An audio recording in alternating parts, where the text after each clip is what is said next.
What is up, everybody?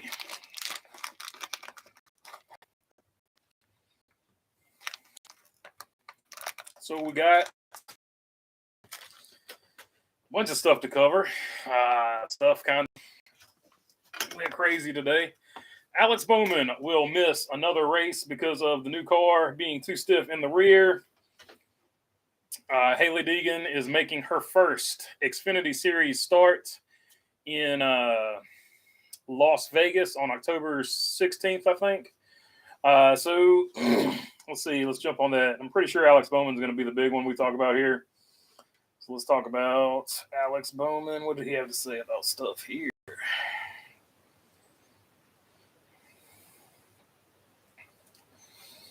Alex Bowman said, "My health continuing to be my number one priority. I will not be racing this weekend at the NASCAR Cup Series race at Charlotte Motor Speedway. I'm continuing to make strides in my recovery to make sure I can return to competition at 100%. I appreciate Noah stepping in to the number 48 Chevrolet again. I will be cheering hard for my ally team this weekend. Thank you for everyone for supporting during this time. It has not gone or unseen, and I'm overwhelmed by your support." So that's Kurt Busch and now Alex Bowman. Both have basically been taken out of the playoffs by the new car. I really don't know what to say about it because I made my thoughts known in the other video, but it's just terrible that, of course, NASCAR didn't intend for this car to be unsafe, but they were told preseason by the drivers that this car is unsafe. Got a frog in my throat and can't get it out. They were told that this car is unsafe, and they just, whatever, they said they liked the numbers and they pushed forward with it, and the drivers continued to complain, and now here we are sitting in the situation we're sitting in now. So I'm not going to harp on it, but it really does stink that Alex Bowman is going to miss the playoffs because of the new car. So it is what it is. Hopefully they get it fixed pretty soon. Hopefully before the playoffs end, but definitely hope they get it fixed by next season. All right, let's see. JD Mayo, good to have you on. Said he's finally able to see the live video. Missed the last few lately. Good to have you on, JD. Bumblebee, what's going on? Tacona 2, what's happening, buddy? Let's see.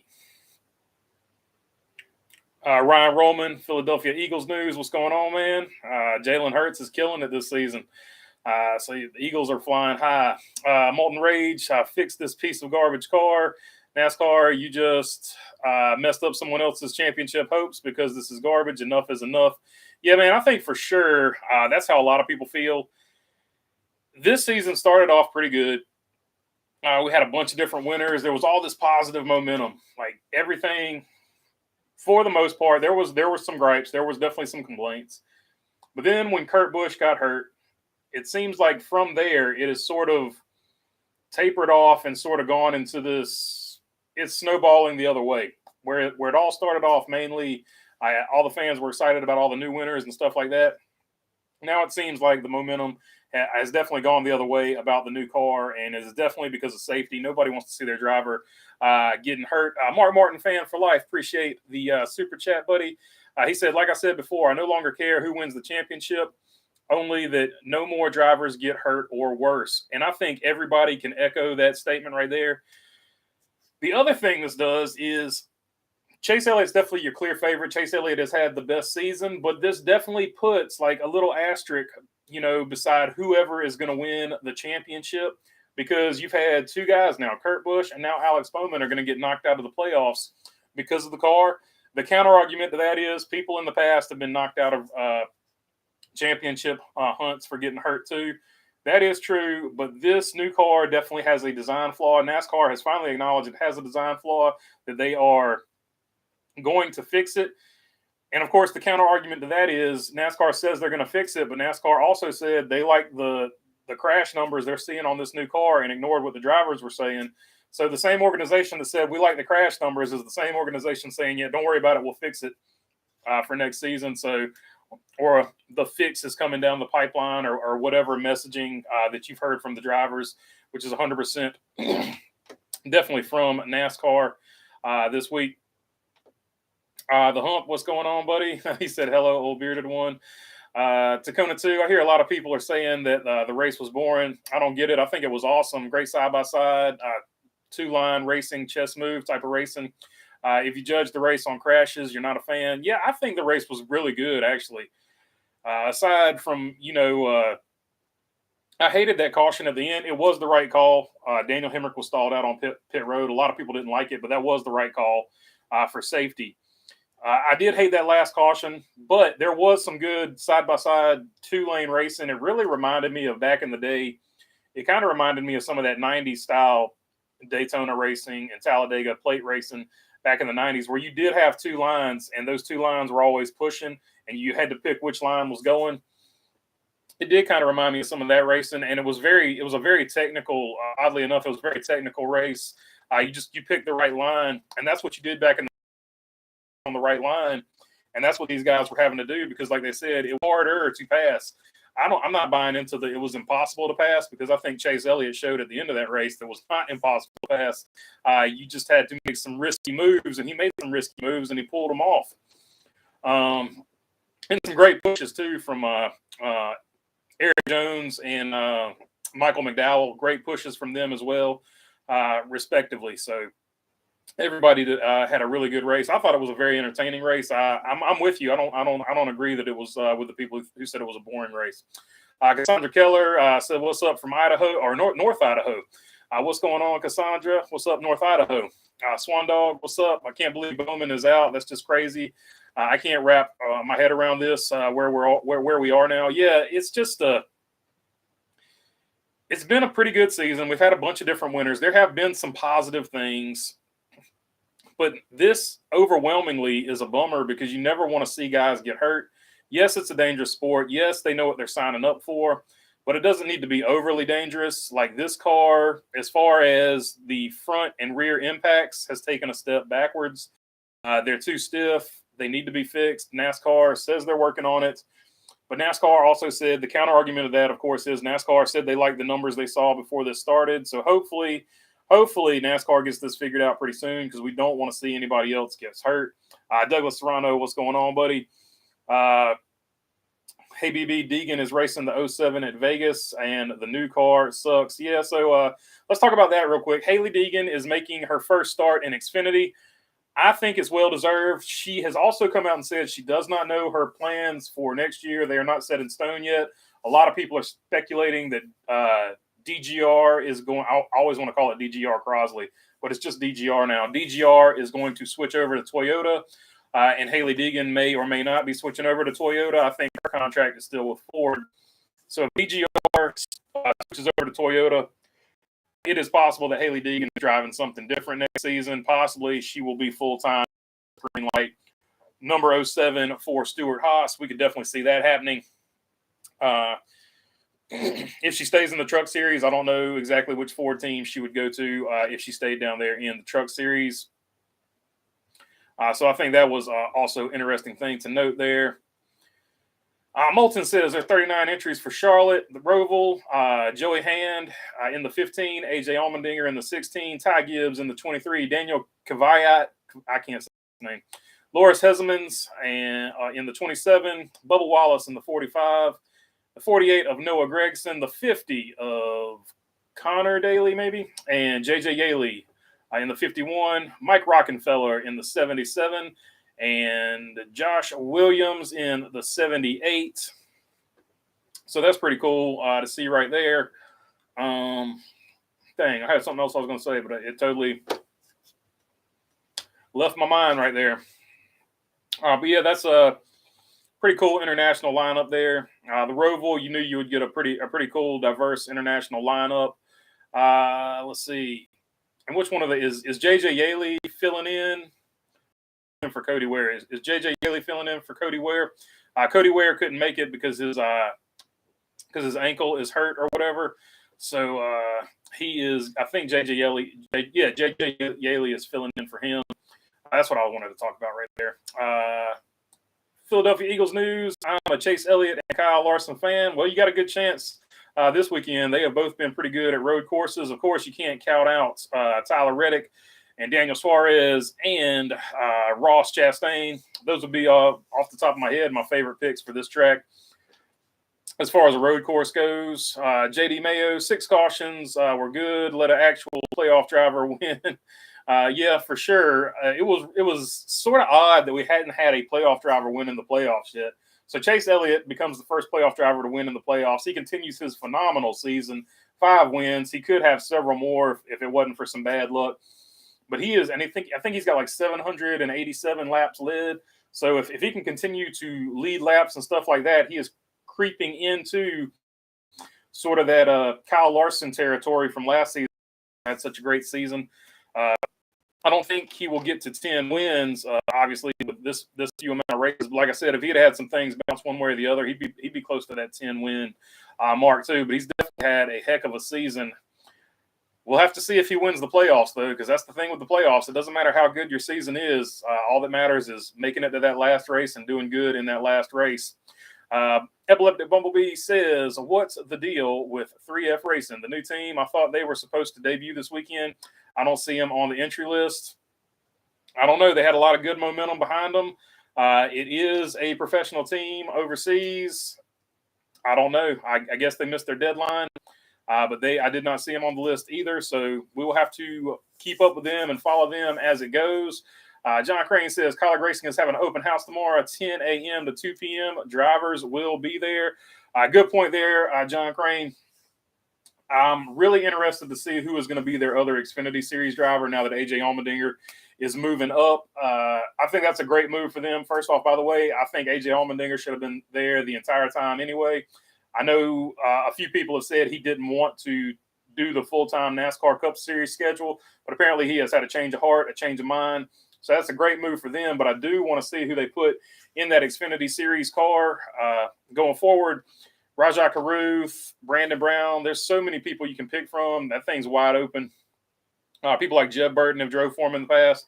So it's going to be wide open as to see who they put over there. And also Landon Castle, I don't think he's got any sponsorship lined up for next season. So it's going to be really interesting to see where all of those drivers fall. I think Daniel Hemmer will probably be back with them. But other than that, I think you've got possibly 2 open seats there. So it'll be cool to see what goes on with that. And just previously what we're just talking about, the 3F Racing, I don't know what happened to that, but I think this was supposed to be their debut race, unless they were debuting at this race next season, but I don't quite remember, but I did not see him on the entry list. Old Home Guy says, Haley haters need to research her racing. She was an off-road and dirt and worked her way up. She's been racing since she was a young kid in elementary school. Yeah, so she's coming from a very different dirt background. She's coming from like off-road trucks. So she is going to take more time possibly to adjust to these cars. And we saw that with Jimmy Johnson. It took Jimmy Johnson a long time to transition to these cars. But once he put it together, he was, I mean, everybody knows the story on that deal. He was pretty good. So I got hooked up with Chad Canals. So hopefully Haley can find that crew chief she hits it off with, and she kind of keeps improving. And I think what she's doing is really smart. She's not rushing up. She's taking her time and moving up. She's not starting every single Xfinity Series race. This is just her Xfinity Series debut. So she's just learning little bit by little bit at a time, trying to improve and get better, just get that seat time and get that experience and round out her talent and her skills and see how far that will take her. Eric Sipes says, Noah Greg is one of the hardest racers out there. And he stated that the Cup car scares him, and he's only running at 80% to avoid injury. Now that he's filling in for a hurt driver, kind of prophetic.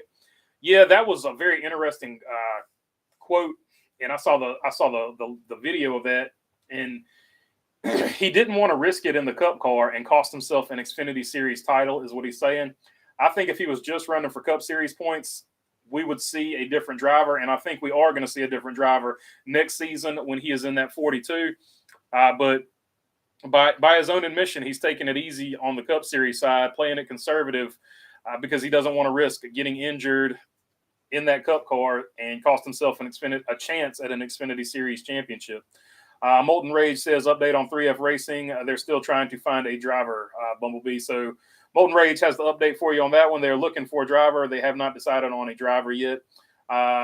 Philip Canavan, simulated testing is totally different than real life. I 100% agree with you. I never really cared for that quote when they said they liked the numbers they were seeing and they were ignoring the driver's actual input. That will always be, that'll just be one of those infamous quotes that people will bring up and throw in NASCAR's face going forward in the future whenever a safety situation comes up. I've seen it many times in my own comments. Just going back through here, we got Speedway Anywhere. Appreciate the super chat there. Shout outs. Thank you very, very much for that. T-Van, what's going on, man? Old home guy. It doesn't mean she's proved anything to me. And I'm just saying 3 top 10s in 2 full years isn't great no matter who's driving. That's just me, though. And that's the other side of the coin. There's going to be a lot of people who are like, she hasn't had the results yet. I think it's sort of twofold. I'm not 100% sold that the DGR stuff. I think it's good stuff, but it's nowhere near KBM and stuff like that. If she was sitting in a KBM truck or something like that, I would agree with you. But it is what it is. Like, you can argue it either way. She definitely needs a little more seasoning, a little more experience, spends a little bit more time in that series down there, and I think she will be okay. Let's see. Swan Dog says way more backing into the wall accidents than the big ones, and that's what this car protects. Can't sacrifice one for the other for sure. Yeah, so this car is safer for Ryan Newman type wrecks, so we do need to acknowledge that. But they have, and the reason that back bumper is so thick and so reinforced is they were trying to save the team's money. It just hasn't worked out. And I don't mind that they tried something different. I'm not hating on that. What I don't understand is that the drivers told them it wasn't safe, and they ignored the drivers. And that's what I can't really get past in my mind, is that the sport has gotten so – who would have ever thought like the Brian France days would be the old days of safety?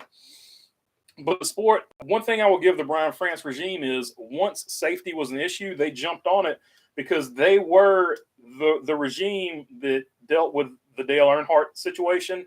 They dealt with those situations like that. So they were very sensitive to safety.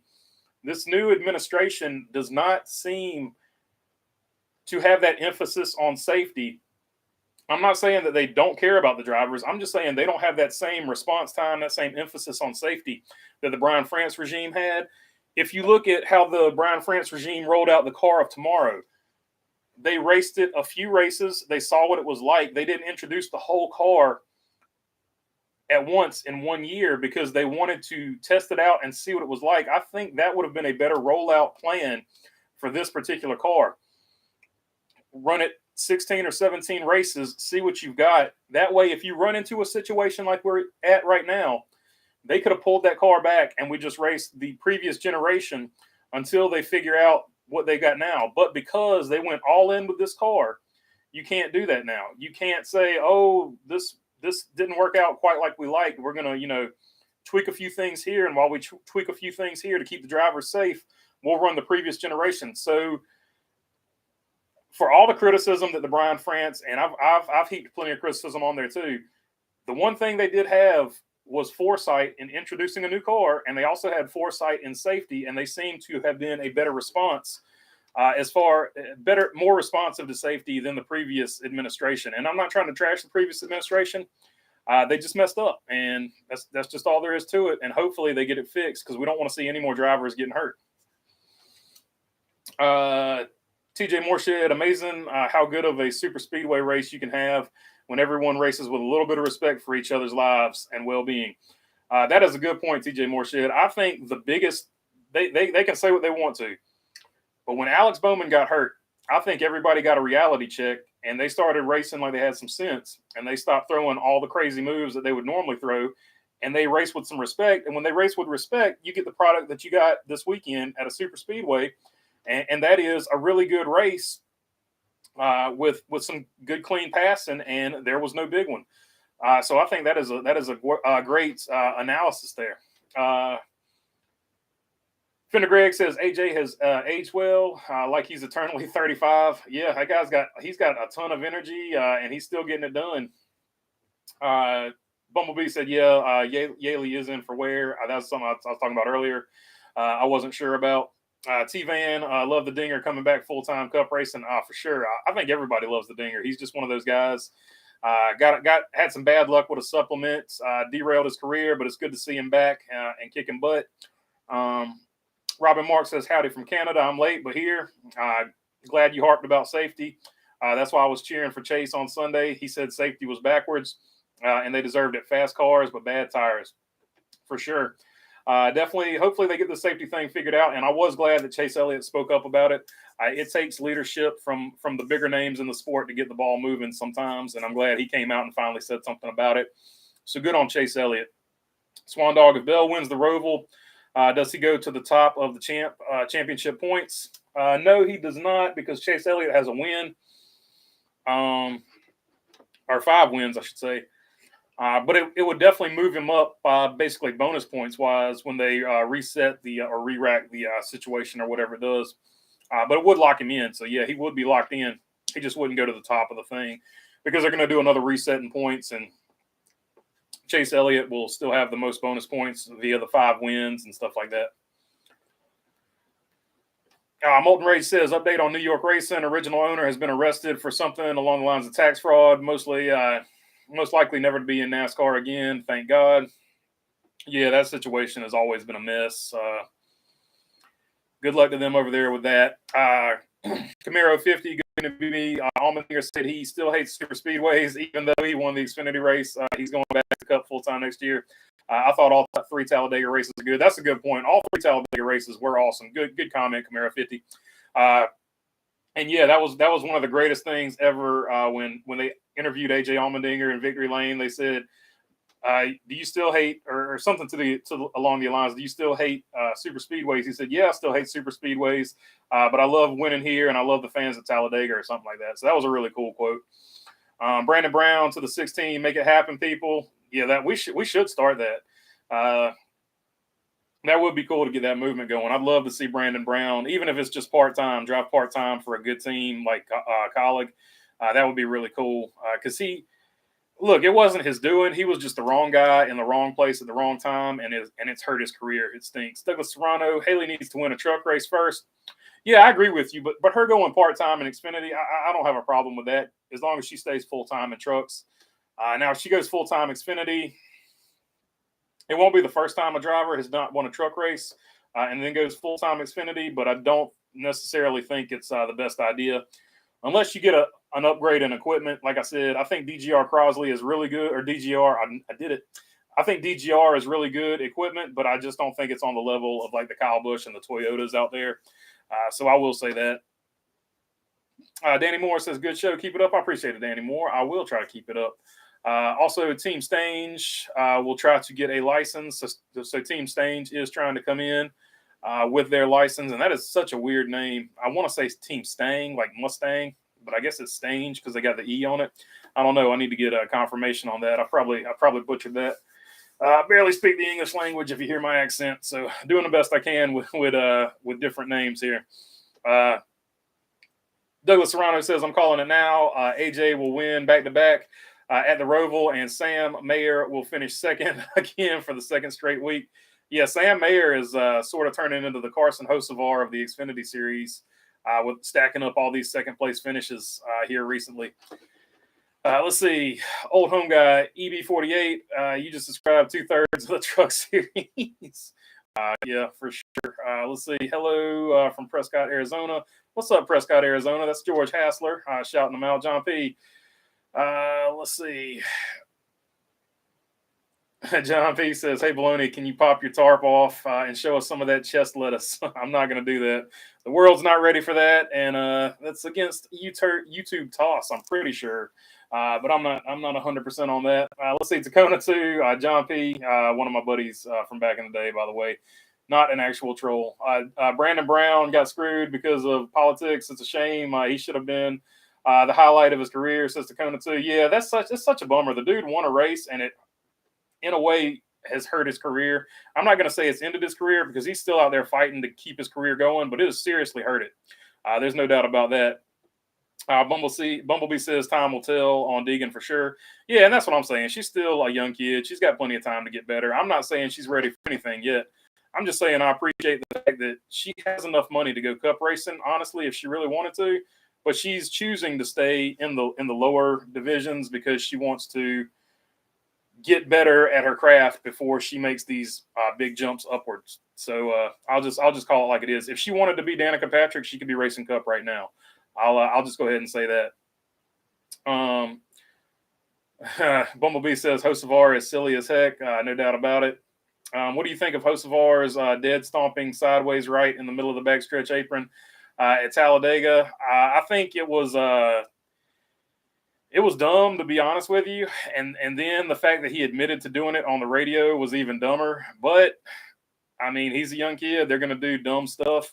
But to Larry McReynolds' point, if you want to race in Cup, because it was his car owner or team owner or whatever said they would like to see him race in Cup. Well, if you want to race in Cup, you can't do dumb stuff like that. So I think it's a fair statement to say that if you're gonna do something dumb, but you want to race in Cup, you better not do anything dumb. But I think the dumber thing was that he admitted to spinning out on purpose. So yeah, it's one of those deals. A shining moment there.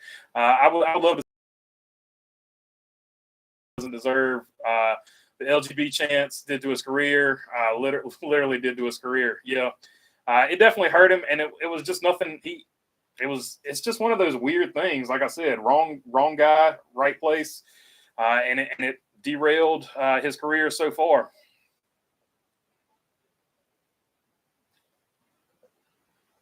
Moulton says Carson Hocevar made a bad decision during Talladega, but that doesn't mean he's a bad driver. He's a good driver. He just needs to work on his actions 100%. He's just a young kid.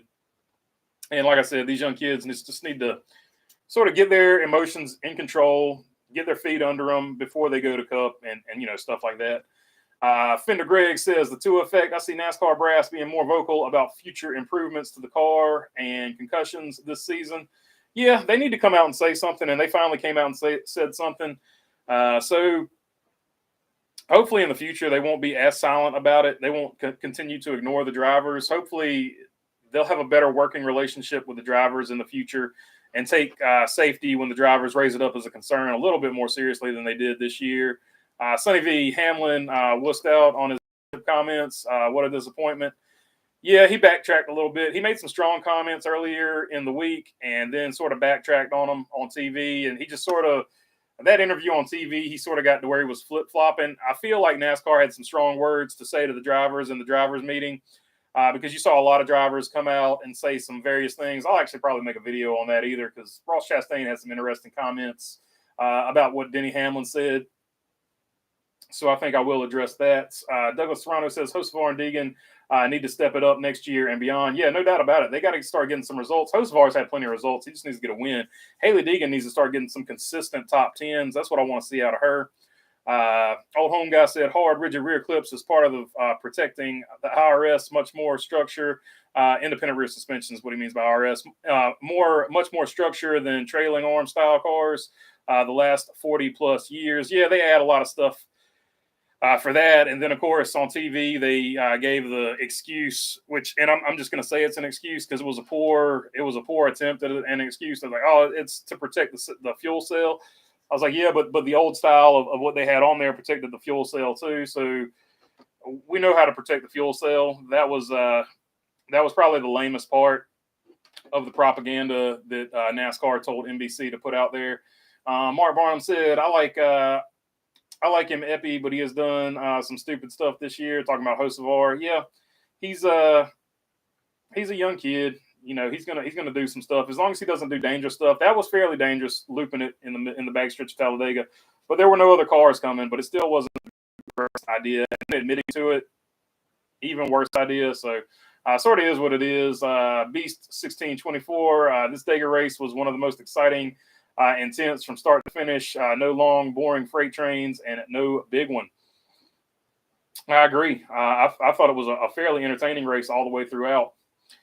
So the people that didn't like it, I don't know what to tell you. That was it was a pretty good Talladega race. Carson Hocevar is literally doing the best he could with the Nice Motorsports equipment. Compared to what people say, he's doing really good. Yeah. So I mean. He's not doing bad. Like I said, if he was probably in a KBM truck or something like that, he probably already would have had a win by now. So you have to factor stuff like that in. And that's what I'm saying about Hailie Deegan. She's not necessarily sitting in KBM trucks, so I'm not going to sit here and be super upset that she doesn't have a win yet. But she does need to be more consistent, and I would like to see her stack some more top tens back to back. JD Mayo, I hope Byron's points get appealed on Thursday. Yeah, that the 25 points is a lot of points for something like that. Like, basically, you would have just lost a lap or gone to the rear of the field. But in the race, you would have had a chance to make that up.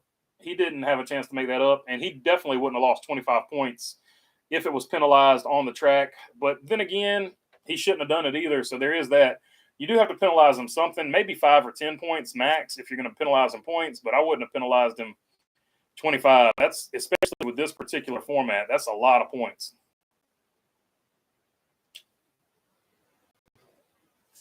Let's see. And Molden Rage says you break the rules, you get what you deserve. So there's a lot of people that don't have any sympathy for William Byron. Michael Brewer, I'm still rooting for Ryan Blaney to win the championship. He definitely could. Bumblebee said there will be no. Yeah, no doubt about that. Let's see. The 5 or the 9 is going to win the championship. Just wait. Tire Chatters says, who will be more successful in NASCAR, Hailie or Danica? I think Hailie Deegan will be more successful in NASCAR than Danica Patrick was, just because Danica Patrick came over later in her career. She didn't put in the time to learn a stock car coming from open wheel. I think Hailie Deegan in the time, the seat time, and I think she will ultimately get better results. And to Danny Moore's, the 5 or the 9 is going to win the championship. That's a pretty good pick. I'm leaning toward the 9 right now, and that's as a Kyle Larson fan. Let's see.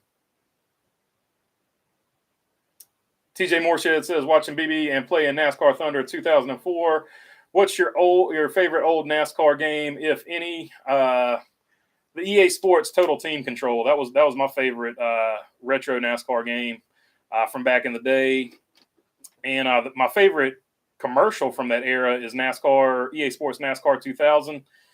Where they had the little promo program, Meet Cyberdale. So if you haven't seen that, check that out. I'm pretty sure it's on YouTube somewhere. That was a really cool commercial back in the day. Meet Cyberdale. It was pretty cool. It was either like NASCAR 2000 or 99 or 98. It's one of those. But it was pretty good. Played it on the original PlayStation.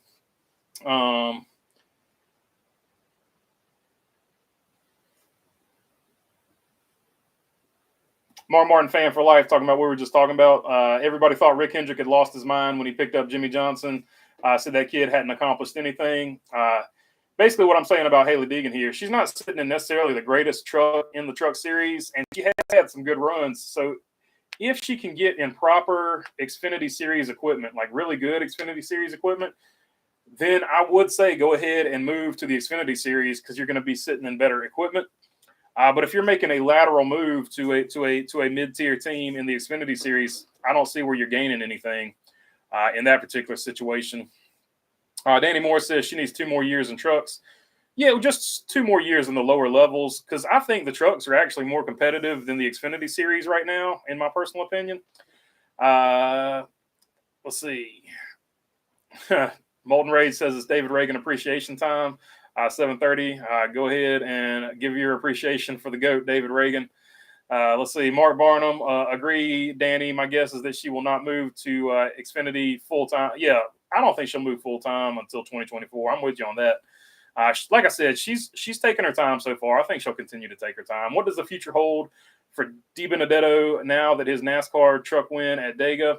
Well, he's one of the guys that people are mentioning they'd like to see move over to Colleague. A lot of people think he's the best one left over there to move into that situation. So if he can keep winning and keep doing stuff like that in the truck series, it'll open up, in my opinion, some opportunities for him. We know he was sort of hit or miss in the Cup Series, but if he can get some more experience under his belt, if he can show that he can be more consistent, because he was just sort of hit or miss. He was a very streaky driver, more misses than hits, but that's all race car drivers, to be totally honest. But if he can show some level of consistency, with those wins, I think he will. That will open up some doors for him, at least for the Xfinity Series. I could at least see him getting that far, and possibly the Cup Series. But the Cup Series stuff is going to be filling up pretty quick. There's a lot of young talent coming out there, so I don't know if he'll ever get a chance at the Xfinity or at the Cup Series. But I definitely think I could see a situation where the Xfinity Series opens up some doors for him. Danica was more of an IndyCar driver and better known for that, says JD May. I agree with that. She, like I said, she came to NASCAR way late in her career. Deegan has a worse average finish this year than last year. Not sure she's getting better. Yeah, but a lot of that's been mechanical and a bunch of stuff beyond her control. It's just one of those years where ML William 213, appreciate it. It's just been one of those crappy years, to be totally honest with you. When she's finished races pretty well. But it has been a crappy year for her. This was supposed to be her breakout year, and she has statistically gone backwards. But if you look at where she's been racing on the track, she's been driving just as good as she did last year. It's just been one of those mechanical failures, gets in a wreck. She's just had some really crappy luck, and a lot of it's been because she qualifies poorly. So if anything, I would critique, she needs to work on her qualifying, because she keeps qualifying back there with people that like to lean on each other and people that typically get in trouble. So if she could improve her qualifying, she would improve her runs significantly. So if there's one thing she needs to work on, honestly, it's qualifying. Beast 1624 says, been following Haley for the last 2 seasons in truck, mainly because of her spotter is TJ. It's amazing how much she has improved on following instructions and giving feedback. And that's another thing. That's one of those things you don't necessarily see. But giving feedback is huge, and then following instructions is also really big. That's one thing that all the people, because we raced against Ty Gibbs in the Cars Tour and other stuff like that. That is one thing universally everybody that has worked with Ty Gibbs has said. He said if you told him to go drive through the fence, he would drive through the fence, because he listens and does everything you tell him to do. And that is like a really big critique on why he's a really good race car driver. So I think that's another thing that hopefully she has learned. You're giving feedback. Feedback is super important, but that you're actually listening and you are able to put together what they're telling you and actually start doing it. That is another big thing. So hopefully that is something she has worked on and gotten better at. And definitely seems like she has. Beast 1624, good points. Yep. Molten Rage says, sorry for letting out some frustration. Claim I heard Saturday. Using a little strong language earlier. Yep. Let's see. 4 or 5 drivers moving from Xfinity to Cup next year. It's going to be very interesting to see what seats get filled, says Mark Barnum. Yeah, no doubt about it. Not only those drivers going to the Cup Series, but the seats that will be filled in the Xfinity Series, and then subsequently the seats that basically come out of the trucks and ARCA Series, and who fills the trucks and ARCA cars and stuff like that. So there's definitely going to be a lot of movement this season. And then we know going forward, we know Denny Hamlin, Kevin Harvick, and Martin Truex Jr. are not spring chickens. So we know there is going to be even more movement. The sport is about to get way younger than it has been, and I think that's going to put it on trend to be a lot bigger. And there's going to be a lot more eyeballs on it going forward as well. Mark Barnum says 4 to 5 drivers moving to Xfinity. Or I just read that one. You can win 9 out of 10. I don't mean you're going to win the championship, and that sucks, says Danny Moore. I agree with you. I have talked about this quite often. Ever since I started the channel, I've talked about it. I made the video about how Cole Custer exposed the rookie system, how the rookie system was broken. I made the video about Daniel Hemrick exposing the system in the Xfinity Series. I made the one about Tyler Reddick the year that he won, won the 2 races, Daytona, and then he won the last race. And I made the one about Martin Truex exposing the system by not making the playoffs, even though he was 5th in points. And every time I make those videos, most people agree with me, but there's always some people like, you're just mad because your driver didn't make it. And I'm like, no, I'm not mad because my driver didn't make it. I've been consistent with this. And I made it the year that Kevin Harvick that Chase Elliott won the championship and Kevin Harvick didn't even make the Final Four. So I've been consistent with it, but every time I make it, it falls on deaf ears, it feels like, because people are like, oh, you're just mad because your driver didn't make it. And I'm like, no, technically, none of those drivers were my drivers. I was just making the overall point So every time I make it, it falls on deaf ears. But I will say this about the playoffs. The playoffs were made to get better TV revenue, to get better TV ratings, and they have declined every single year since the playoffs began.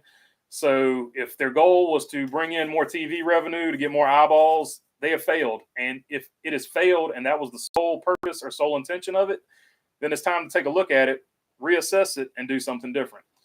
So that will be that'll be my spiel about that today. If Matty D ever gets back to Cup, I kind of want to be his crew chief, says Douglas Serrano. Well, there you go. He might. It's going to be a tall task, but like I said, there are a lot of seats available, and he is still young enough that he would be considered a young gun. So there is a chance he gets there. I have no idea if he'll actually get there. Nice Motorsports needs to get their whole program together. You can't have a truck in the top 10 in points while the rest of the trucks are outside the top 20. That's embarrassing. Yeah, those Nice Motorsports trucks seem to be just good enough. If you're a really good driver, you can win with them. Ross Chastain's gotten wins in them. But if you're not getting absolutely everything out of that truck, it's not one of those trucks that you can just sit there and ride around and win a race with like you have seen in the past. Now, the gap has been closed somewhat, but you have seen in the past where some of those Kyle Busch Motorsports trucks, they're so good that you could just ride around and anybody could just drive it. Like the trucks or the setups were just so good back in the day.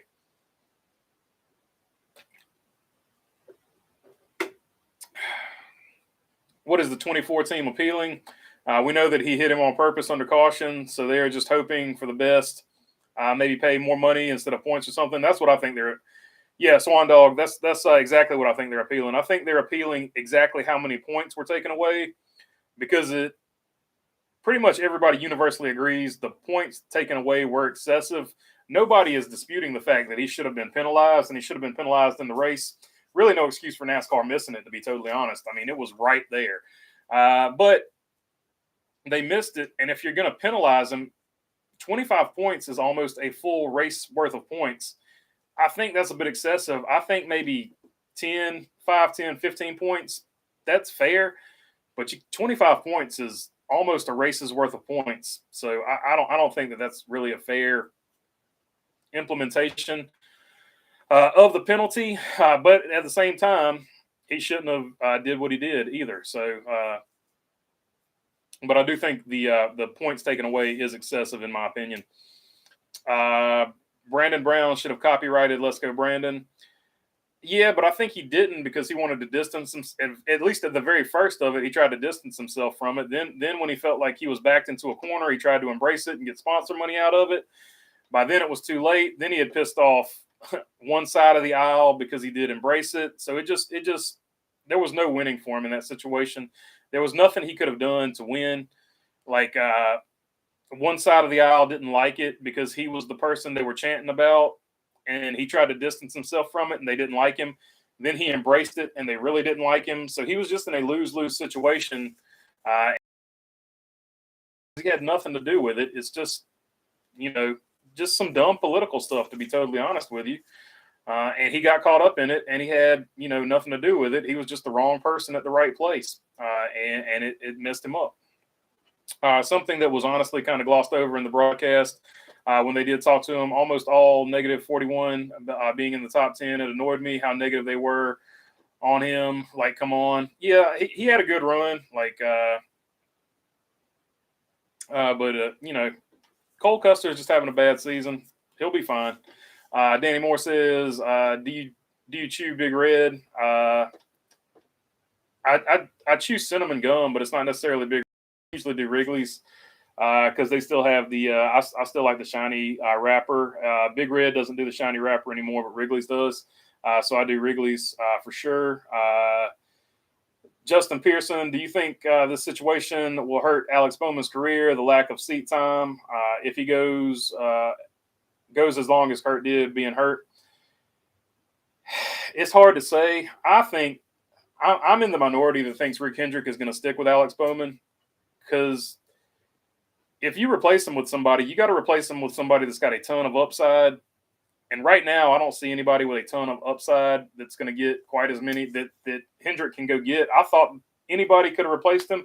maybe it would have been Tyler Reddick. I could have seen that happening. But now that Tyler Reddick is off the table, which young driver would you replace him with that you think you could get over there at Hendrick? That would be my question. At this point in Sam Mayer's career, I don't see replacing him with Sam Mayer. Noah Gragson would have been in the running, I think, but I don't think Noah Gragson wanted that 48 because the 48 in some ways, I don't think it's nearly as bad. In some ways, it's just like sitting in the 20 over there at Gibbs. It's always going to be a hot seat. So, you know what I mean? Like, it's probably the second most uncomfortable seat in all of NASCAR.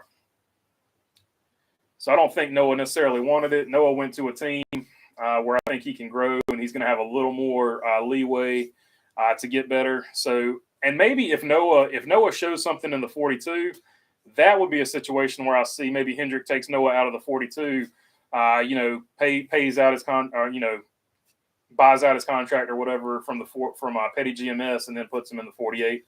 But you'd have to really replace Alex Bowman with somebody good. So hopefully it won't hurt his career, but you never know. NASCAR needs their own network instead of three total until 2024 contract runs out. NASCAR Network 2025.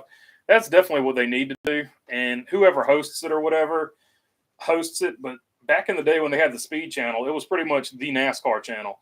So they need to do a NASCAR channel, and they're building. I think they are leaning towards something like that. They are building a massive complex, where they have just finished building it. A massive complex where the NASCAR digital media is going to be at. So I think they do have plans to do something sort of like the MLB network does, where you can stream all the MLB games, and then there's the actual MLB network on DirecTV or Dish Network, Dish TV or whatever you got. And you can get it with your streaming. Like I said, the MLB network streaming, get the app, put it on your phone, tablet, laptop, desktop, whatever. So I definitely think that's the direction NASCAR needs to go. I agree with you. I'd like to see Blaney win the championship by only winning the Phoenix race. Same here, Mark Barnum. I think that would be awesome. Basically what Daniel Hemrick did in Xfinity. So I could basically make that same video I made about Daniel Hemrick. That would be cool. I would make the exact same video, and I would just post Ryan Blaney's head over top of all the Hemrick pictures and stuff like that in that particular video, so that people wouldn't come out and say, you're just mad because your driver didn't win or something like that. So I think that might be what I do if that happens. Danny Moore, it can't happen again. I'm not sure what we're talking. I lost track of what we're talking about there. I'd like to see Blaney win the championship with a second place at Phoenix. That would be cool too. Like if he wins the championship without winning a single race, that would be even better. Then I would have to make a totally new video, and my plans to just paste his head over top of Daniel Hemrick's and just censor out Daniel Hemrick's name and say Ryan Blaney would be thwarted in that particular situation, but it would still be worth it. Swan Dog, I don't agree with the penalty, but didn't know if precedent for NASCAR to give those points back now. Yeah, NASCAR is just in a sticky situation there. They should have called it on the track, and they wouldn't have been in this situation. Now they have over penalized, and now they're just in a situation. So we'll just have to see what NASCAR does there. It's going to be interesting. They're gonna set precedent probably no matter what they do.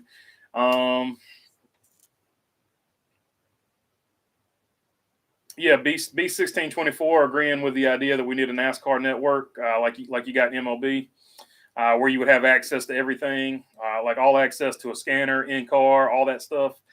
It would sort of be like DirecTV back in the day when you had like 5 different channels where you could watch in-car cameras and stuff like that. It would be really cool. Then B said, then I could ditch my streaming service. I could get rid of everything and just have like the NASCAR channel, and then like Netflix or Amazon or something like that, HBO, whatever struck my fancy as far as movies on whatever platform.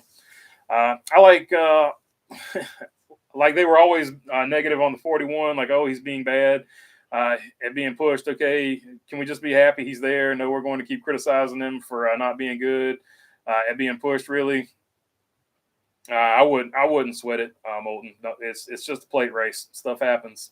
JD Mayo, same here, Beast. They could do their own broadcast of all series, trucks, Xfinity, NASCAR on all days. They need to go for live feeds, etc. And the other thing from a NASCAR perspective that they would probably love to have about it, you could completely control the message. It's the NASCAR network. You completely control the message, and we know they love to control the message. So I don't know why they don't just go ahead and get it done and start doing it. So that probably is going to be what comes down the pipeline going forward. Next year, the 8. Kyle Busch going to the 8 next year. No doubt about it. I think that's going to be good. Keeping up with all the hosts on the 3 different networks is exhausting, and it hurts their ratings. Yeah, especially because the Truck Series stays on Fox. So you got to flip to Fox, and then you got to get used to Fox's style of doing a pre-race, and it just it becomes a lot because Fox's style of doing a race is vastly different than NBC's style of doing a race, and it's just it's a lot. It's a lot. Douglas Serrano says, happy for Chase winning Dega, but I feel heartbroken for Blaney. Yeah, that was a tough one, man. That was a tough one for Blaney. You don't lose many by that little. Like that was a very slim margin of victory for Chase Elliott.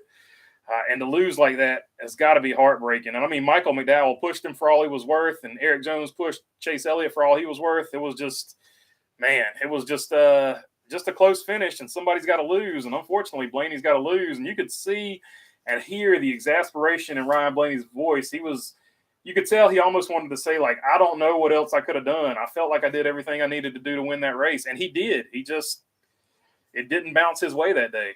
Sometimes that's the way it goes. With today's technology, there's no reason you shouldn't be able to stream all of the races via one service. I agree with that 100%.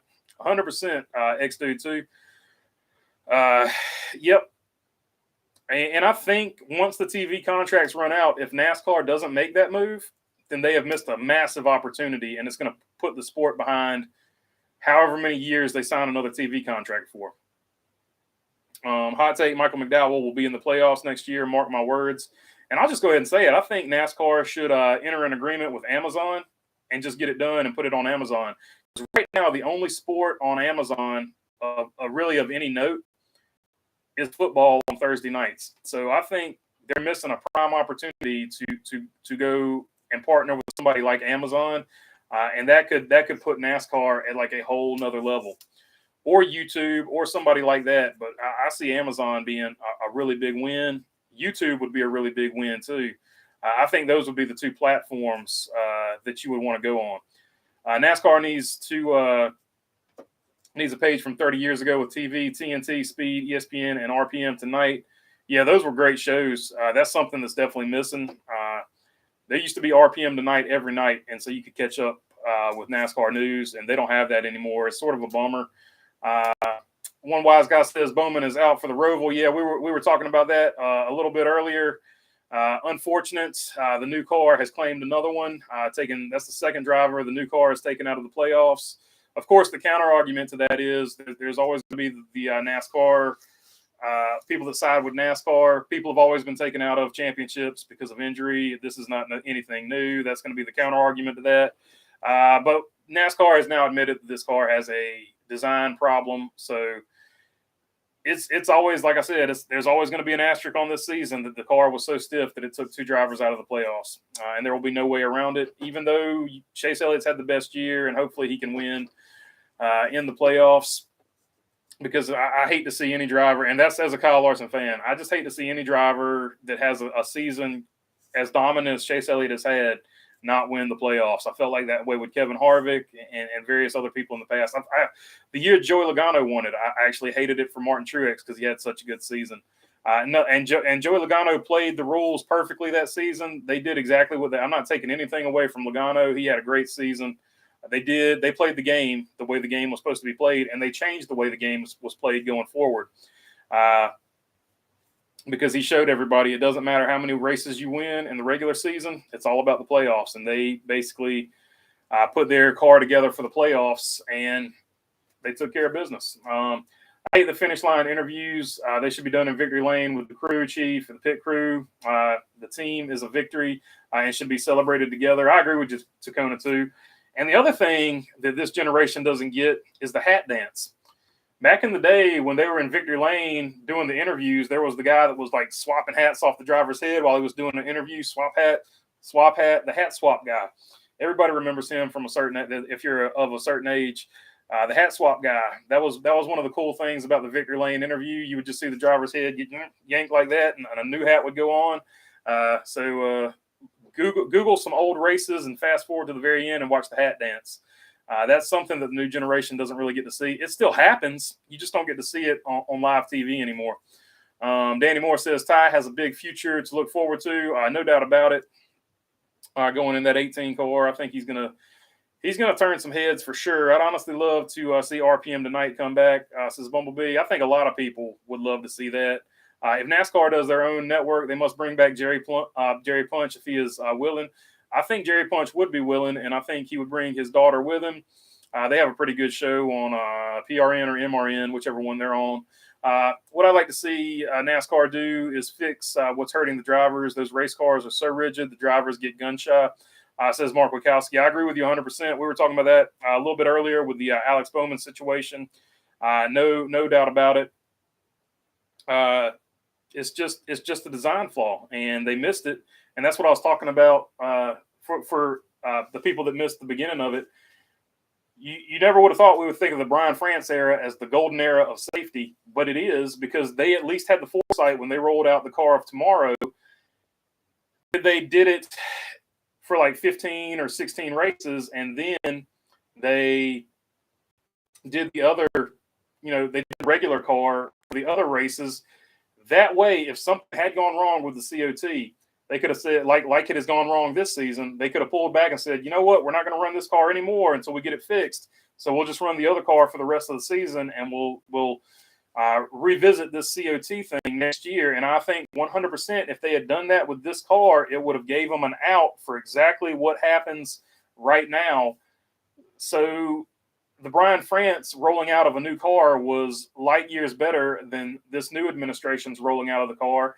And Brian France's safety history was actually light years ahead of this regime's safety history, or the way they handle safety. So who knew that the Brian France era, for all of its crazy points shenanigans and various other things, would be considered a golden era compared to the era we're in now.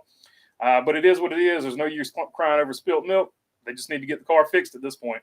They've backed themselves into a corner, and now they need to get it done.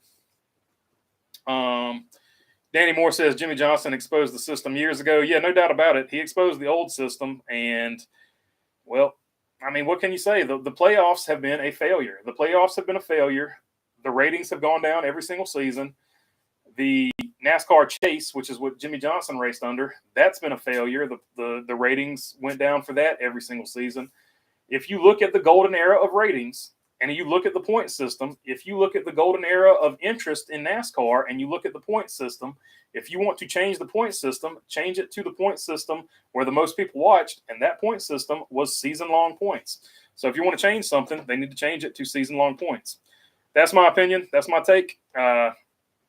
Pretty much everybody agrees with it, and that's what I was saying back in the day. Like NASCAR, they stopped listening to the fans 20 years ago at least, and now they've stopped listening to the drivers about safety. So that would, that's my rant. I'm not, I'm not going to beat a dead horse here, but Mark Barnum says, "Boo, Amazon." Well, yeah, but they would have to put it on some streaming service like Google TV. I mean, if they just make it an app, you could get it through anything. But you would have to make it an app where you could get it on your smart TV and stuff like that. So that's all I was saying. They need to get it on Amazon, because right now the NFL is the only big thing that is promoted on Amazon. I'm sure you can watch other stuff on Amazon, like the MLB Network, but they need to get it on platforms like Amazon and get it out there and get it promoted the way the NFL is promoting their stuff. X-Dude says NASCAR Amazon. I like it. NASCAR Amazon. Danny Moore says Kenny Wallace needs to be back on TV. Yeah, they need to put on Herman back on the air. He needs his own show, really. Just a reality show where you follow him around. That would be price of admission right there. M. William 213, NASCAR needs to take a page from 30 years ago where the cars could pass each other. No doubt about it. OnlyFans McLaren 720 GT3, Twitch as well, stream Thursday Night Football for free. From what I know, yeah, that would be a good idea. Definitely Platforms like Twitch and stuff like that, they definitely need to get on board with that. They're already big there in the gaming sphere. So they need to start putting some live events on there as well. Dave Despain and Wind Tunnel, that was a good one too, man. Dave Despain was the man. And you remember when Dave Despain would do Two Wheel Tuesday, it would come on right after Wind Tunnel. Molten Rage, I'm not going to say all that, brother. I came out of the heavens in the 48 car to lap the whole field in a dominating fashion and win the race. He will win the Roval, mark my words. So Moulton is picking the 48 to win the race. Miss me, Dave Despain for sure. A lot of Dave Despain. A lot of people miss Dave Despain. Beast 1624 with that one. Home guy Ty might not have a future, no matter who his grandfather. If he doesn't grow up and grow up real quick, this is a real, not an online game. Yeah, for sure. The mess he pulled the other weekend was terrible. And nobody is defending that. Mark Barnum says the hub could do the truck series race. I can't say that on here, but you can read Mark Barnum's comment.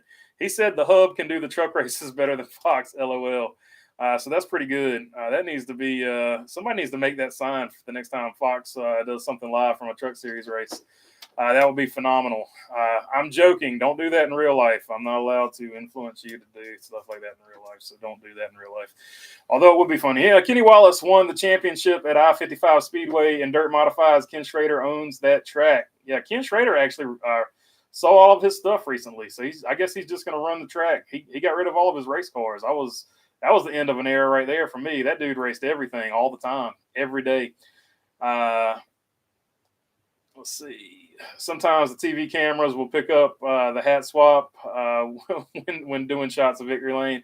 Yeah, occasionally, but back in the day, they really it was really obvious because it was just funny because the winner would be talking and the dude would just be swapping his hat while he was talking. Yeah, it was pretty good. I miss those days. And the hat guy actually had this really huge mane of hair, and he was one of those people that were famous in NASCAR and nobody knew his name. So that was pretty funny too. My wife watched Victory Lane Sunday with me and said, "What's the deal with the hats?" I told her the hat dance to give sponsors their time to shine. So yeah, basically you got to get a picture with every single basically contingency sponsor and stuff like that. Everybody that sponsored the race, you have to have a picture with their hat on because they make these big photos and they send them to those various organizations and stuff like that. So it's pretty cool. Eric Jones had some hat dance in Victory Lane. I saw it on YouTube. Old Home Guy says, yeah, so like I said, you do still see the hat dance, but it's just not as prominent as it used to be because they do the Victory Lane interview at the start-finish line now. Let's see. COT was a bump stop car, was hard on driver's back. I think that's what shortened Gordon's career in the 24 car.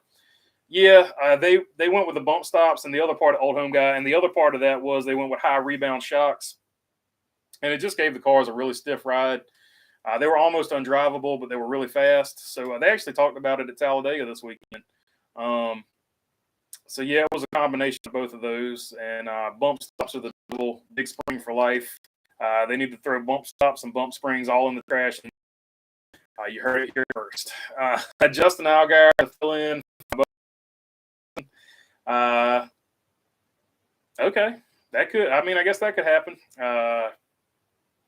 Douglas Serrano. I'm not sure if that's breaking news or if that's what you're. If you're hoping, like I said, I try not to pull up the internet while I'm streaming because sometimes it messes up the stream. The sport is not big enough to have its own channel. Not nowadays. Sorry, says Danny Moore. Not necessarily its own channel, but it would be like an app, like you open Netflix or something like that. And on a smart TV, you could flip to it just like you flip to YouTube on a smart TV and stuff like that. I'm not talking about its own dedicated DirecTV channel or anything like that. Although I did mention the MLB Network. I guess the MLB Network is on DirecTV. I'm not sure if it's on Dish. But I was talking about more like an app. The MLB Network is actually like an app now too. So yeah, so sorry about the confusion there. I was talking about a dedicated app so that you wouldn't need TV or anything like that. You could just pull it up on an app, whether it be on your phone, your TV, your laptop, tablet, watch, whatever you want to watch it on, whatever they're sticking a screen on these days. Didn't they have those glasses? Like maybe you could watch it in your glasses. I don't know. They're sticking screens on everything. They want us to do everything but talk to each other. Danny Moore says, I know it's great. Ryan Perez, I think Austin Hill is a very realistic championship 4 pick for the Xfinity series. Yeah, I'm big on Austin Hill. A lot of people sleep on that guy, but he improves every team he goes to. He improves them. So I'm big on Austin Hill. He just flies under the radar because he's kind of a quiet dude, but he's got tons of talent. Him and Sheldon Creed have given him hell this year for RCR. In the Xfinity series. Amazon should be Flow Racing and NASCAR rights, even if they started with the Truck Series. That's another thing. I could see Flow Racing maybe getting the rights going forward. Flow Racing's doing big things, so it wouldn't surprise me to see Flow Racing get like a or maybe the Xfinity series going forward, and then work their way up to getting some NASCAR stuff. You can win the championship and only win one race. You can technically win the championship and not win a single race. Danny Moore, that is possible in this format. Fox was good in the beginning. They took everything good from CBS and improved it. Yeah, and then Fox just hit a point where they didn't put any more effort into it. The people that made that sort of special either aged out or moved on to do other things, and then Fox has stagnated ever since. And NBC started off on fire, and now NBC – You're watching NBC. I think they've had some financial struggles and stuff too, but NBC has sort of tapered off too. Who was the guy with the beard guy who came up with the hugs right away in victory lane in the Winston Cup Series? I don't know. I know who you're talking about, but he was just as famous as the hat guy. Dead Limb. I think they talked about him on one of the earlier episodes of the Dale Jr. Download that was on NBC Sports back then. I guess it's Peacock now. But I do think they talked about that guy on one of the Dale Jr. Downloads for sure. Douglas Serrano says, can I say something? Ryan Newman probably lost some fan support after the 2019 Bristol Night Race, but then regained it after his 2020 Daytona 500 crash. I think you're absolutely right. Douglas Serrano. I think a lot of people were mad that he, how do you say this? He basically ran Matt DiBenedetto so hard, and then Matt DiBenedetto crinkled the front portion of his nose, and it made the car tight. And Denny Hamlin was going to walk him down pretty good anyway, but then Denny Hamlin walked him down way faster than he could have, and basically gave Matt DiBenedetto less of a chance of winning the race. In Ryan Newman's defense, he was just trying to stay on the lead lap. He was doing what Ryan Newman has done his entire career, but a lot of people didn't like it. But then, of course, opinions flipped and swayed because he became a real person again when he got in that terrible wreck. So it's just NASCAR fandom. They can love you and they can hate you, and it can switch on a dime. You just never know. The Hat Man's name is Bill Broderick. Thank you, Mark Wachowski. Thank you very much, because that was going to kill me if I didn't figure that out.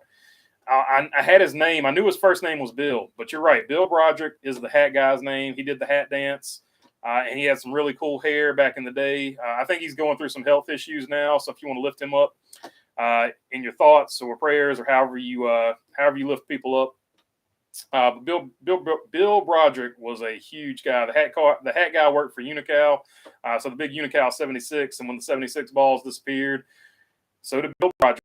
But he was a staple, man. A lot of people chime in. Bill Broderick. Dish has Dish anywhere, and I can watch on my phone. Says Mark Barnum for sure. NBC has too many guys talking. Just get rid of Jeff Burton. NBC not only has too many guys talking, but they got too many people screaming at the same time. I can't deal with it some days. And then Fox sometimes is just too dang on goofy. So they each have their stuff they can improve on. But yeah, good point. M. William 213. Old home guy says right on the nose. IB said right on the nose. Old home guy. Sorry, I read that wrong.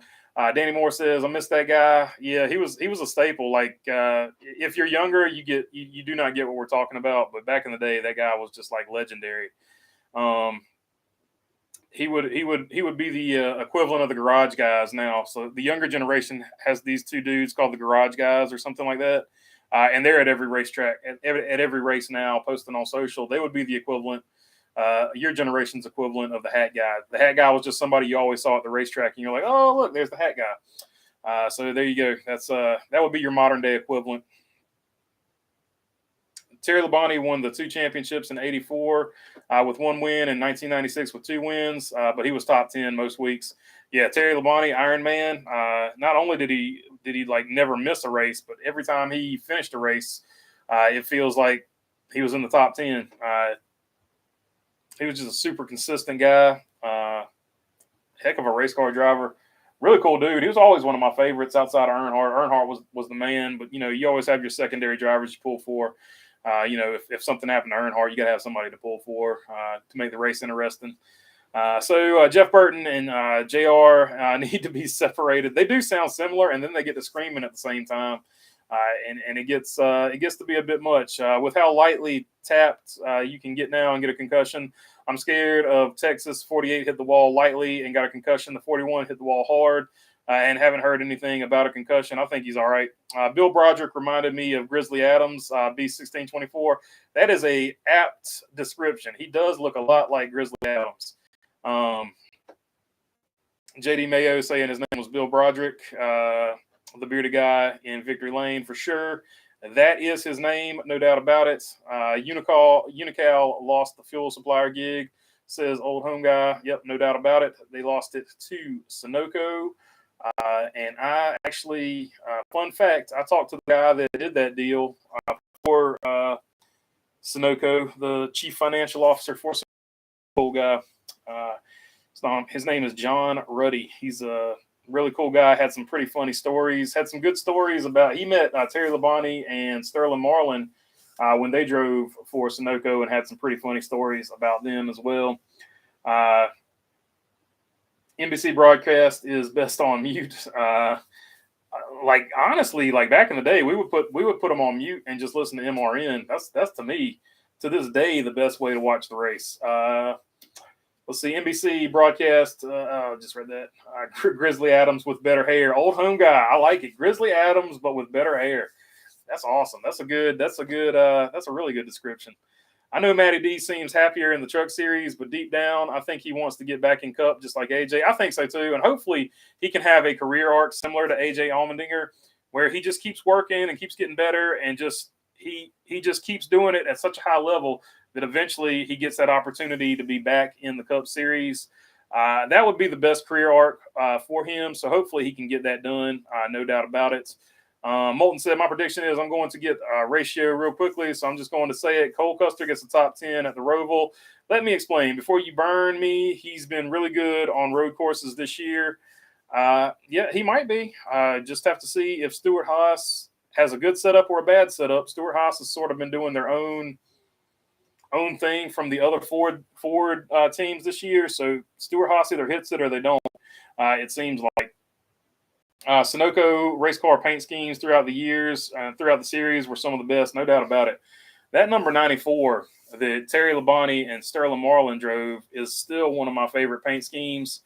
And it was iRacing during the with everything going on right now era. But Bubba Wallace brought one out, and it was very similar to that Terry Labonte Sterling Marlin scheme, and that car was gorgeous too. I can't remember where he raced it at. That car was awesome. I think they did a diecast of it, but I think the diecast didn't sell enough or whatever. Sometimes when the diecast don't sell enough, they don't sell them. But that car was cool too. So yes, Sunoco has always had really good looking paint schemes. And actually, last weekend at Martinsville, or the 2 weekends ago at Martinsville, Rajak Ruth had a Sunoco paint scheme. And all of us were talking about how good that thing looked in the late models, not ARCA, but in late models. He had a Sunoco paint scheme, and that thing looked sweet. He was running a Carroll Speed Shop PRW chassis, and that Sunoco car looked really good. I think it was number 57. Cornfed Covers with the super chat. I appreciate it, brother. AJ was ahead of his time with how his schedule has changed. He could be a real factor now. I think so too, especially in a sports car, because this new car is more apropos to a sports car. And also with more, he has basically become a super speedway specialist. He's always been good at tracks like Richmond, high momentum short tracks. So he would probably be good at he is good at Richmond. And I want to say I think his statistics are really good at Bristol. And now he's basically a super speedway specialist. And of course, he's always going to be a road course specialist. So as long as he can just sort of get decent finishes at the 1.5 miles and stuff like that, I think AJ Allmendinger can definitely be a factor in the playoffs next season. And I think he's going to be one of those wild card drivers you got to watch out for. So I agree. I think AJ Allmendinger is going to be a great addition to Colleague. Plus, Colleague needed a veteran.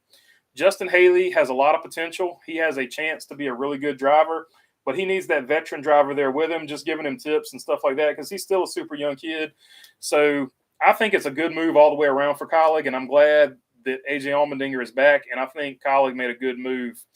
Speedway Anywhere says, hi, my mom asked me how I know who is talking when it comes to Junior Burton. I always tell her it helps. I was Jeff's biggest fan. No doubt about it. They do sound super similar. But I don't know. I don't know. I guess because I spend so much time in South Boston, I can hear the South Boston accent coming from Jeff Burton more so than Dale Jr.'s Mooresville accent, I guess I should say. So I can always tell them apart, but that's because of the region I live near. Douglas Serrano, you didn't read my full message. Let's see, which one?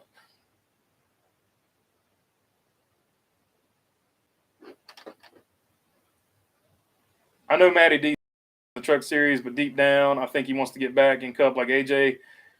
I don't force him, but I want to endorse him for it. I just never forget. So there you go.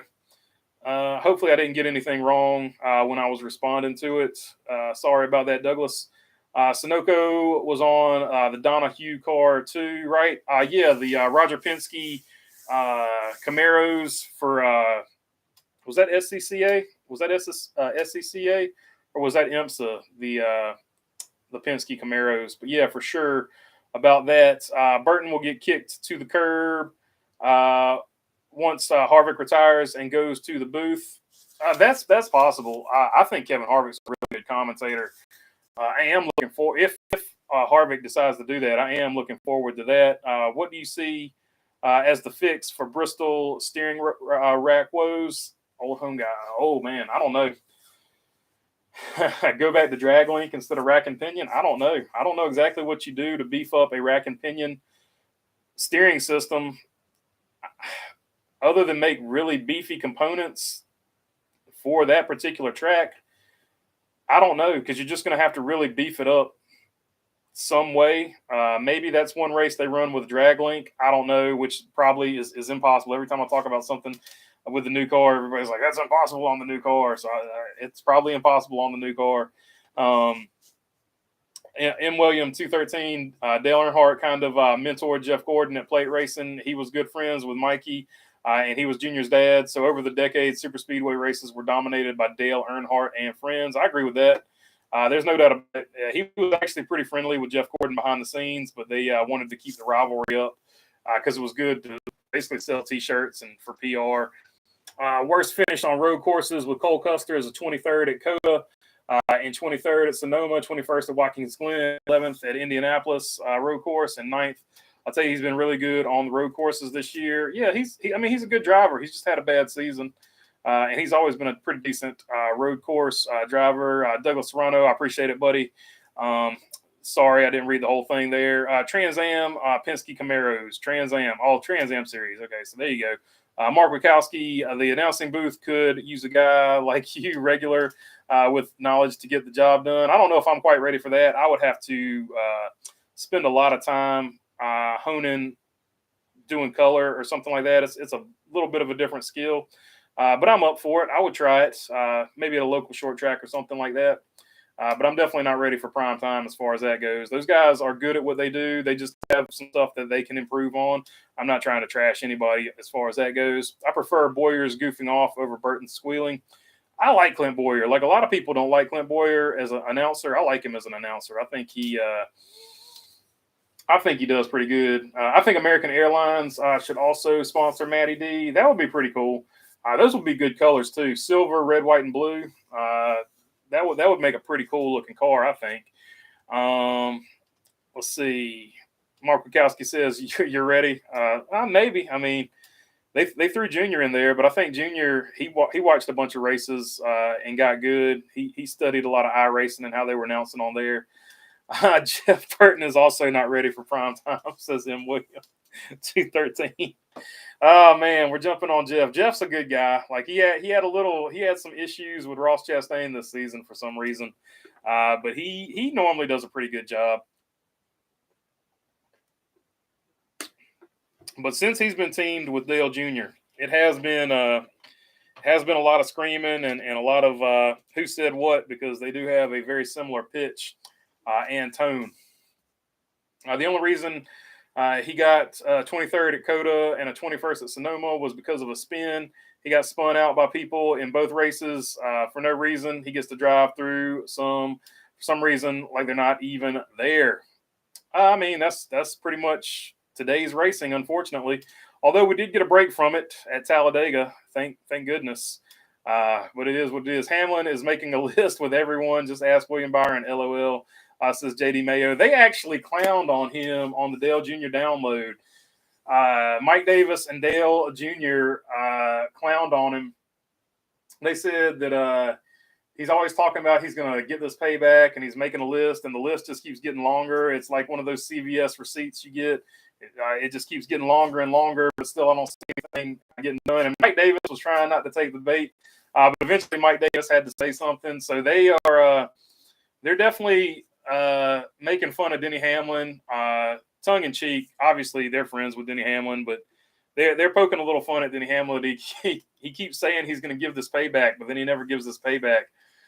So it is what it is. I like Denny Hamlin. He does a lot of good things for the sport, but he also, like I said, one of the big flaws with Denny Hamlin is he can get caught up in this petty micro drama, and it sort of derails his concentration from like the main focus sometimes, in my opinion.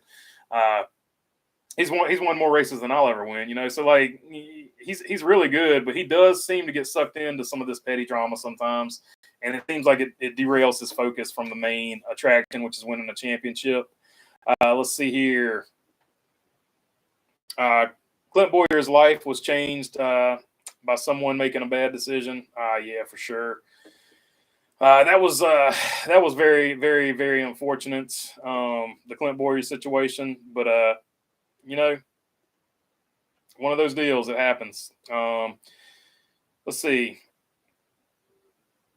Molten Rage says, "Yeah, I don't get it with drivers. They act like they respect one another. Then they drive over aggressively, but then some of those drivers will overdrive, like Cole Custer, like he's not even on the track.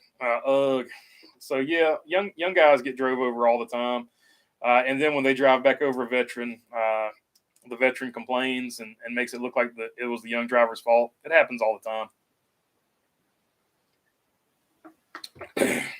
It's part of the hazing process of being a young driver."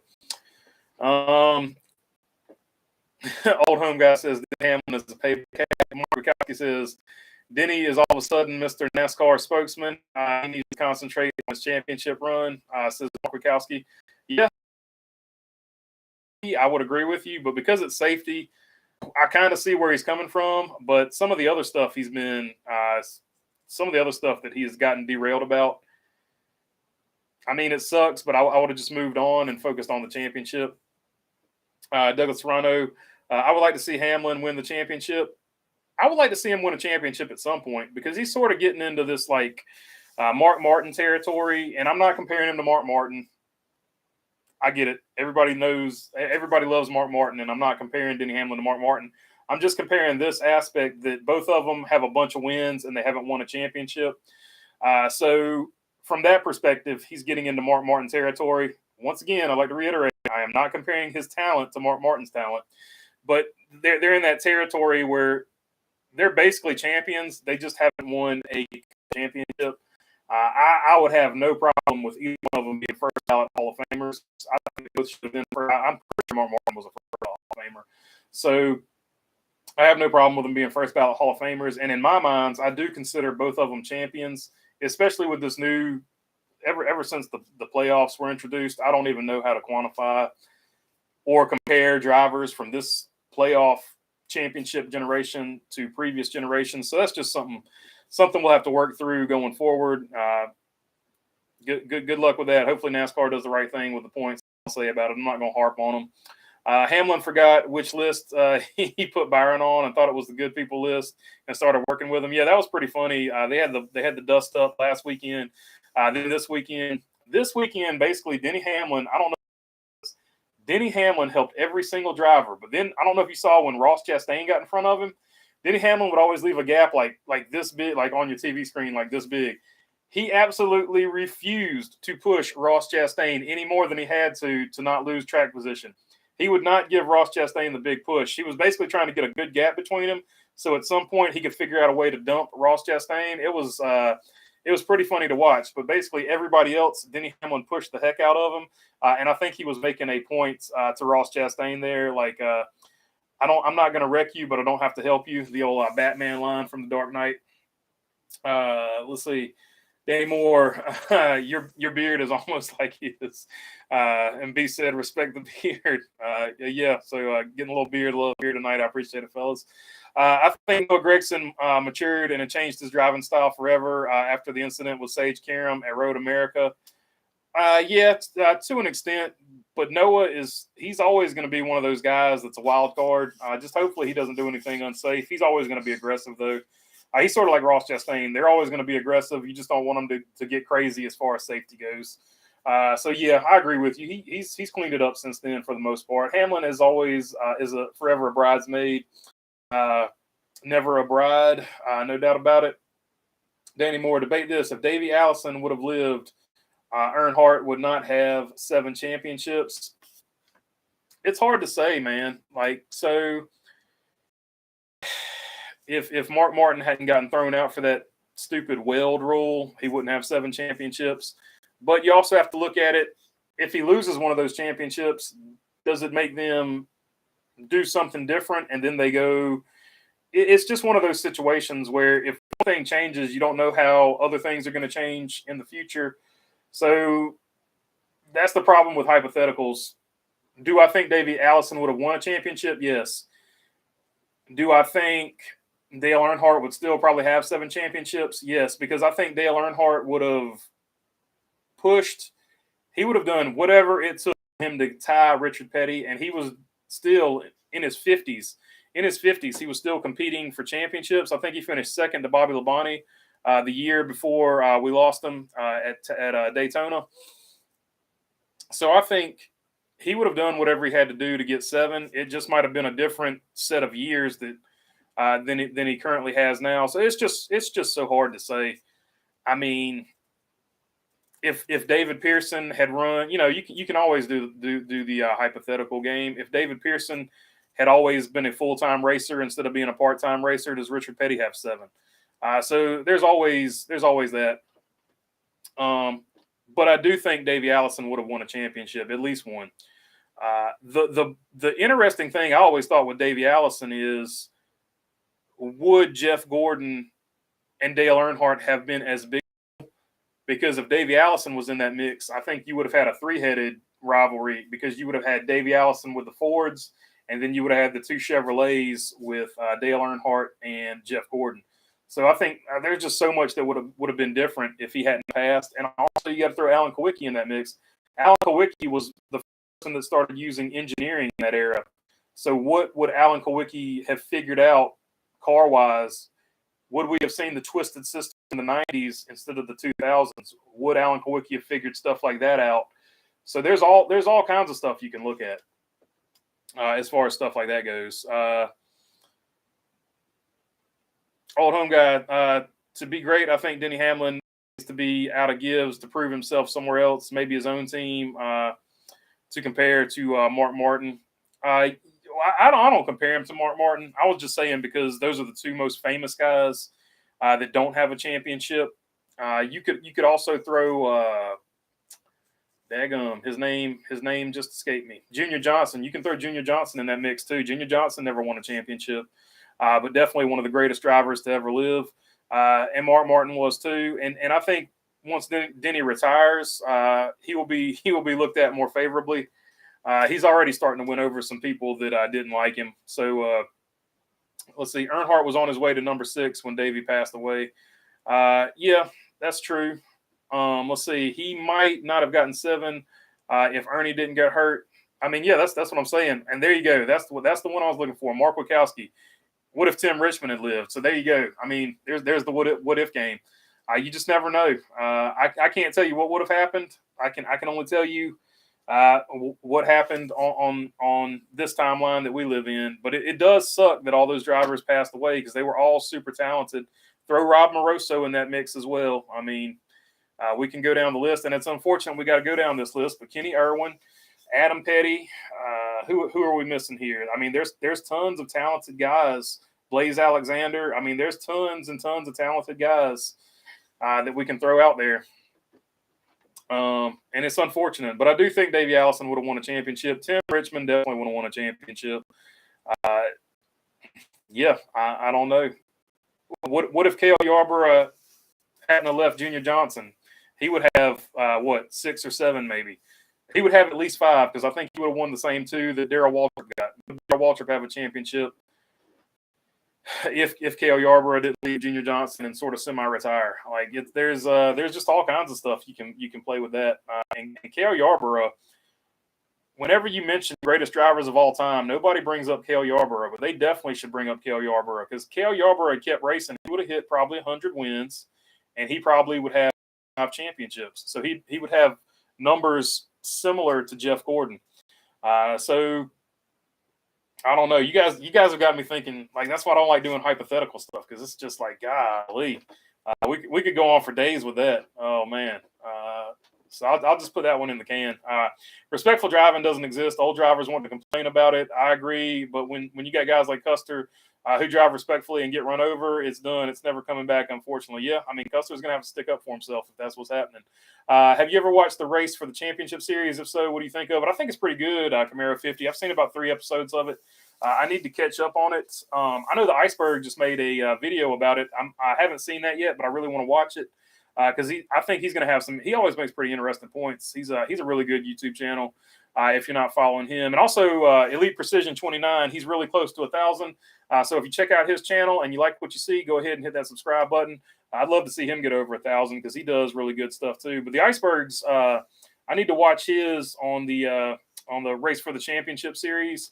That is a from what I've seen of it so far, I think it's really good. I wish it was more readily available somewhere other than USA. USA did a great job putting it together. I just wish it was on a streaming service, and hopefully this winter it'll be on a streaming service where people can see it for free because I think they've done a great job with it. Which goes back to our points of if NASCAR had their own app and you could watch stuff like that, it would get the especially in the off season. A lot of people I think would binge watch that. Ray Evernham worked for Alan Kowicki, so good points. So that's what I was talking about with Twisted Sister. You connected the dot that I forgot to say out loud. Ray Evernham is basically where Twisted Sisters are just cars with a lot of skew in them, if you don't know what I'm talking about. And Ray Evernham came up with that. Ray Evernham worked for Alan Kowicki, and so that's what I'm saying. In the 90s, with those two together, do you see Twisted Sister coming on that 7 Hooters car? And then, that changes. So there's just so much. I got to put this back in the can. But there's so many factors when you get into games like that. But I definitely think that Davey Allison, to your point, I think Davey Allison definitely would have won a championship. I don't know how that would have affected how many championships Earnhardt wins, though. Mark Wachowski, Dale Earnhardt's last win was Talladega being pushed by Kenny Wallace. That's true. I forgot he was pushed by Kenny Wallace in that one, but that was a crazy race too. He came from like some crazy 16th or something and won the race. Takona 2 says, race the track, not the other drivers. When you spend time trying to get another driver, you lose. Denny will never figure it out. He seems to be more focused on making a list than winning, and that's what I'm getting at.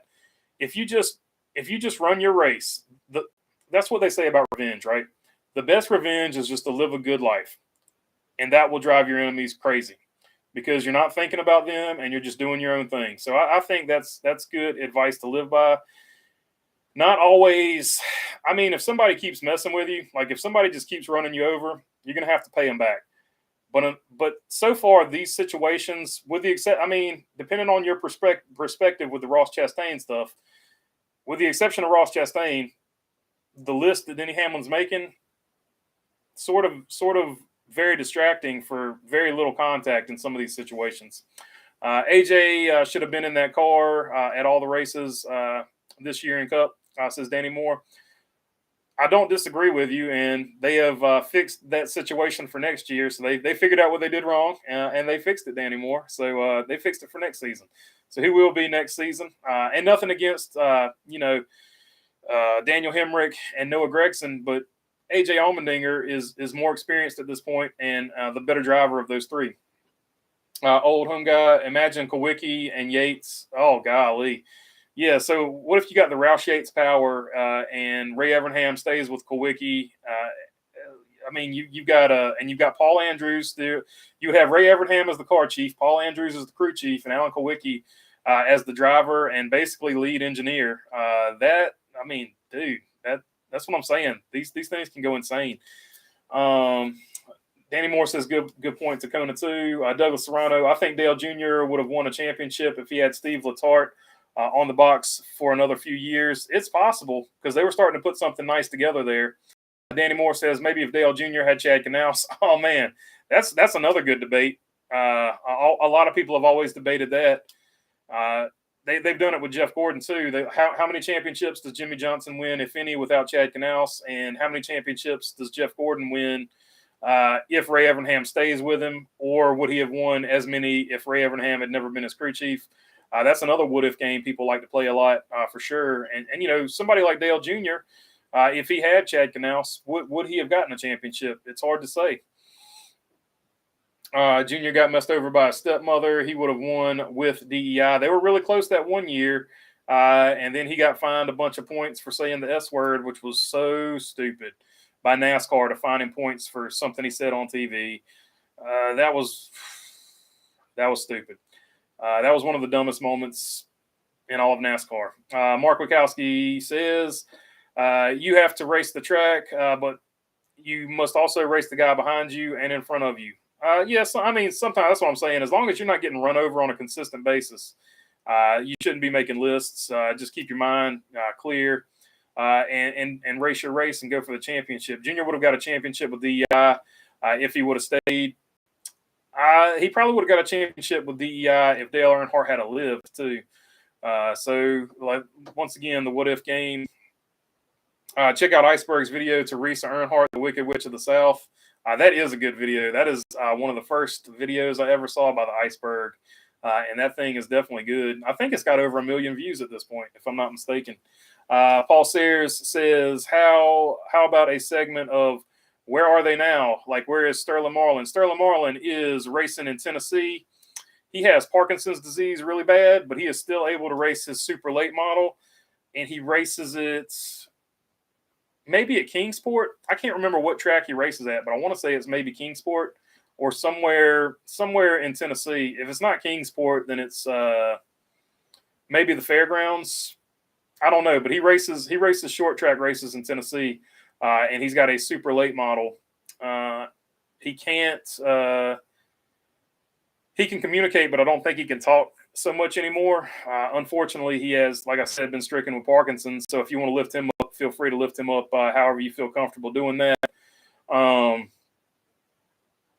But yeah, that's where Sterling Marlin's at, Paul, just to answer that question. Sorry, it's not a more positive story, but it is positive in the fact that he is not letting the disease dictate his life. He is still doing what he loves doing. Old home guy, what was Earnhardt's crew chief that went racing? That was Kirk Shelmerdine.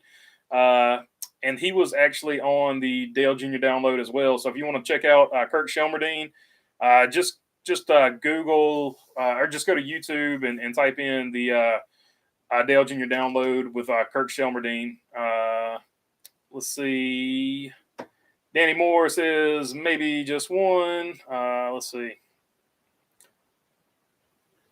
Molten Rage. I honestly think it's time for Custer, a guy that gets run over like that on the track 24/7. He's on the same pavement as him. It's time for him to stick up for himself. It might be. Beast raising up Sterling there. Mark Wachowski.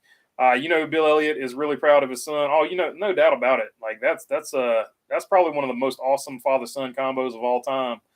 No doubt about it. Old home guy said Marlon is pulling fenders out. No doubt about it. He's still doing what he loves doing. Molten Rage. Do you have a little man crush on Custer? He's a big Cole Custer fan. Camaro 50. No doubt about it. He's super passionate about Cole Custer, and there's nothing wrong with that. We all have our favorite drivers. So about to wrap it up here in about 5 minutes. So just throw down whatever you like to your last few questions, because then I am going to wrap it up. M. Williams says, find you someone who loves you like Molten Rage loves Cole Custer. And there's nothing wrong with that. No doubt about it. I'm not going to sit here and lie about it. We all loved Dale Sr. or whatever driver we loved back in the day. So we all know where the passion comes from. So there's nothing wrong with that. Don't forget to smash that like button. Kyle puts on a great show. I appreciate it, Paul Sayers. If you want to hit the like button, I really would appreciate it. It always helps the channel. If you're not subscribed, feel free to subscribe. That also helps the channel. And everybody who's already subscribed, you guys are awesome, and I appreciate it. You make this thing spin. And these live streams are fun, too. I love them. Mark Wachowski, Cole Custer is good. Just needs his breakout moment. I think so, too. He's just – every once in a while, a guy has a bad year. 1992 was Earnhardt's bad year. About everything that could go wrong went wrong. He finished 13th in the points, but for Earnhardt during that era, that was terrible. So every driver goes through it. Every driver deals with it. I mean, look at Chase Briscoe last year and look at Chase Briscoe this year. Night and day. So you never know when your driver's going to have a good year or a bad year. When he's having a good year, just appreciate it. When he's having a bad year, just keep pulling for him and know that it's going to turn bright at some point. Look at Matt Benedetto. He had several bad seasons in Cup. His fans stayed loyal. And this weekend, they got a win, albeit a little bit of a controversy on that win, but we've already gotten into that. NASCAR could have thrown that caution a lot later and just let them go on by the line. But either way, that's the way NASCAR called it. And congratulations to Matt Benedetto on that win. Bad luck for Brett Holmes. I'd like to see Junior do a one-off in the Cup Series. If he moves his Cup team up to it, he might. Be passionate for your driver. It's what makes our sport great, says Beast. No doubt about it. Other drivers we want to respect, stop driving over us. Custer, me too. So this is the Custer Me Too movement. Shut up, nobody cares for Custer. You can get run over 24/7. Let's see. I think Custer, there was I'm gonna keep that to myself because that's a video I need to make.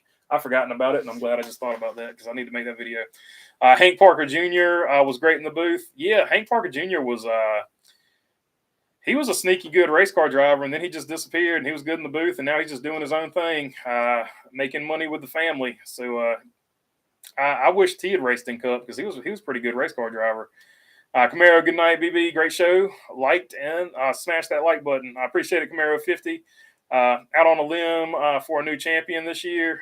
That would be cool. But right now, it looks like Chase is got to be your odds-on favorite as much as you can have a favorite. Mark Wachowski, great show. Keep them coming. I will. I'm going to do it as long as I can. Thanks, BB, everyone in the chat. This stuff is fun. I agree. I love it. Glad the yellow line rule didn't strike this weekend. Yeah, I agree, Douglas Serrano. I thought about it when we were doing the live stream, but I'm glad I never thought about it during the race because it never came up. Thank goodness.